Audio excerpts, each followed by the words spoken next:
Thank you all for coming today to listen to me deliver a speech on a topic that's been heavy on my mind for the past few years, and especially now.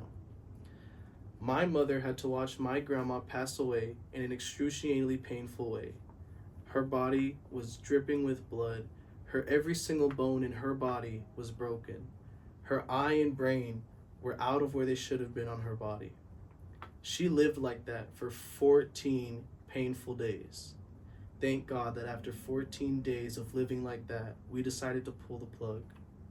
This decision was hard, but we knew she wouldn't make it after the accident. And even if she had made it, we knew that the rest of her life would have been spent in a retirement home with little to no functionality of her brain or body at all. Now I want to talk to you about one word: euthanasia.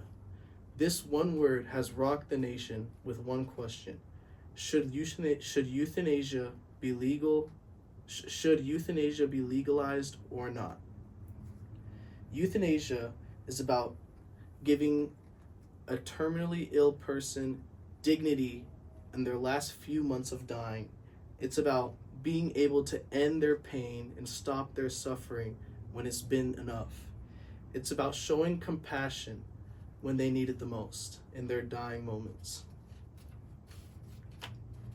According to dignityindying.org, 400 million people outside of the US have accessibility to a legal form of euthanasia.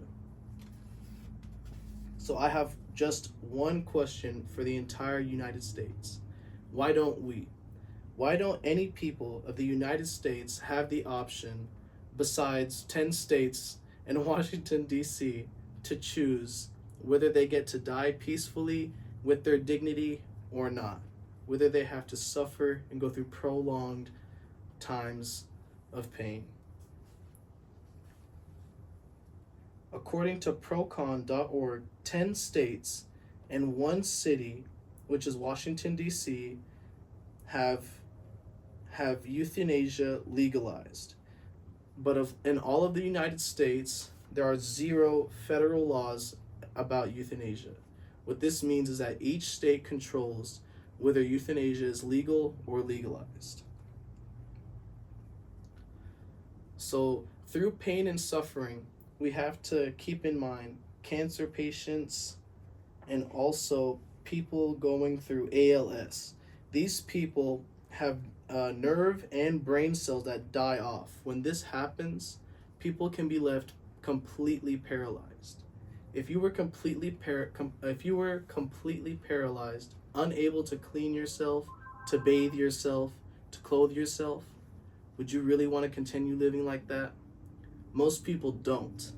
Most people with terminally ill diseases, they want the option to choose when enough has been enough, whether they have endured enough pain or not. Now, in my grandmother's dying days, in her last final moments, one thing that I wish would have been taken more into consideration was the amount of compassion the doctors, nurses, and hospital gave to her. Being able to die peacefully and around your family matters more than anything in the world. I know this because my grandpa now, who was diagnosed with dementia, going through his process of healing and getting better, we all noticed that just family being with him was the number one thing that kept him moving and going. Lastly, I just want to make it known that every single person in the entire world, not just the US, should be able to choose whether or not they have their dignity when they die. They should be able to choose whether enough pain and suffering has been enough. And lastly, they should be able to have compassion with them at all times throughout their lives. Thank you for listening to my speech.